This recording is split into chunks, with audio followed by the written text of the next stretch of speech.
Bismillah ar-Rahman ar-Rahim. I don't know how to start saying hi. Like, I just don't know if I should say, hey guys, or like, ahlo sahla. Hey. Hi, ahlen. My name is Ritana, and welcome to the first episode of and Blessed. A video diary series where I talk about shit that nobody told me anything about ever in my life, itlaqan abadan. Mainly pleasure, anatomy, sexuality, life force, eroticism, and how caring about these things doesn't make you wrong, or wiskha, or khasisa, or unlovable, or a hoe. Not that there's anything wrong with being a hoe. In fact, when I was writing this show, I wrote a whole thing called Why I Want to Be a Hoe, but it didn't make it to the first season. We'll get to it. Anyways, so I'm an artist from Saudi Arabia. I was born and raised there. I moved here 6 years ago, and let's talk a little bit about Saudi Arabia, because I know it's not like saying I'm from Saudi Arabia isn't like being like I'm wearing red shoes.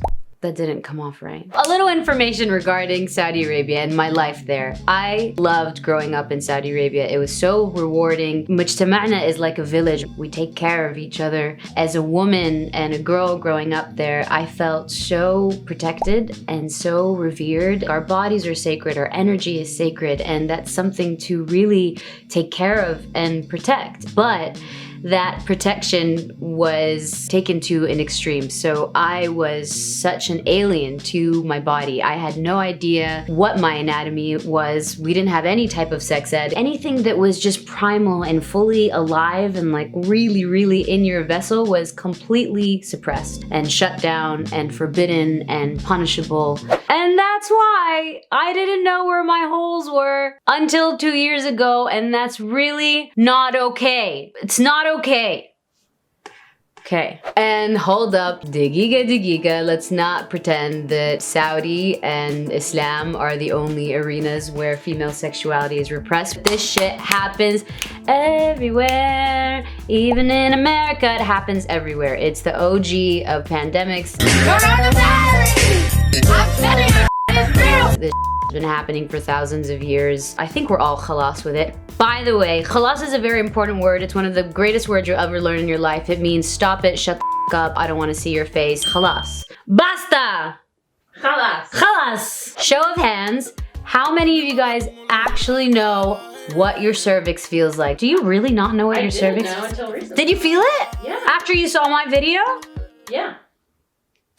I'm not an expert. I read a bunch of books and a few essays, and my mind is blown, and I just want to share it with you guys because I know that if I knew just 2% of what I've learned, if I knew that as a young girl growing up, I would have felt so much less alone and at war with myself. And I think that's why I'm doing this, actually. I can't find the voices that are stumbling through this. I want to be a voice in the conversation that isn't fully realized and self-actualized. I just want to show that it's not easy for everybody, and Sorry, I'm laughing at you're crying. ايش حتتعلموا معايا في الحلقات الجاية من Blessed? We're gonna learn about sexuality, some really dope information about it, some really lame myths. What is sex? What is eroticism? What does consent mean? And we're gonna learn why these things are so important and crucial to our existence, and why we're so disconnected from them. The because number one is freedom. I want us to have the freedom to be curious about our bodies and our sexuality. I love what Adrienne Marie Brown says. She wrote this book, Pleasure Activism, and she says pleasure is a measure of freedom. Second reason is harm reduction.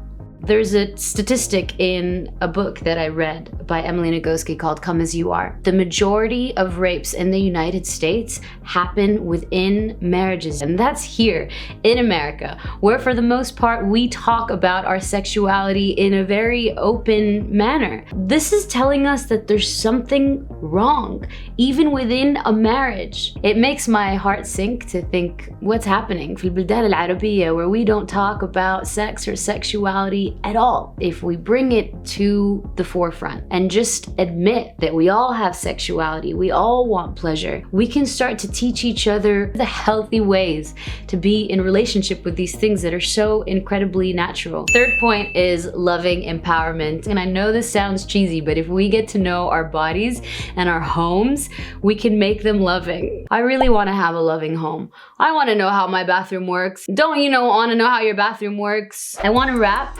with one of the books that really changed me, and we'll have all of this below, from Emily Nagoski's book, Come As You Are. I think to feel normal is to feel that you belong. We're all just trying to belong somewhere. We want to know that we are safe within the bounds of our shared human experience. We want to know that what's on our map is the same as what's on other people's maps. If we find ourselves in a place that we can't find on our map, that is, if we have an experience for which we have no frame of reference, no script, we feel lost.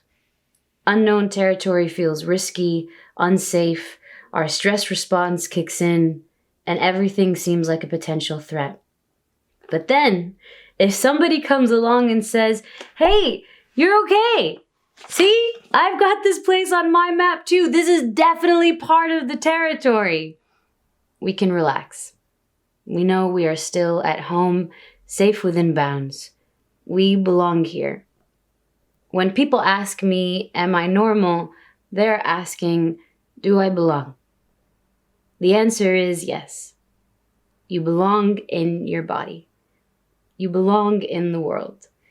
You have belonged since the day you were born. Hada beitik, this is your home. And you don't have to earn it by conforming to some externally imposed sexual standard. You see, if you change your goal to wherever I belong, then you're always successful because you're already there. My name is Ritana, ya ahla wa sahla. Welcome to Blessed.